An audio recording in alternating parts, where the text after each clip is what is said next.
So when it comes to using nippers, I know a lot of us have this problem where the nipper get really rusted between the cracks right here.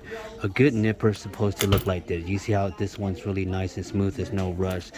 What happened here is when you guys leave the tools in the quat too long, and when you leave it in the quat too long, what happened is that the chemical gets really eat up the metals and it get rusted. So the best way is taking out the quat, go ahead and wash it with water, and what you're gonna do is you're gonna go ahead and use a brush, and you really have to clean this really well. You're gonna go ahead and get a piece of paper, and you're gonna try to clean it.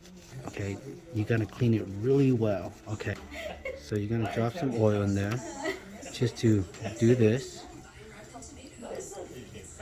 you know, and you're gonna continue cleaning it. Okay, you're gonna continue cleaning it between it.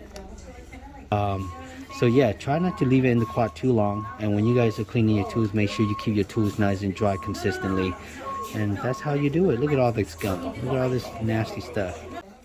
All right, so there you got it. Now the tool is very flexible.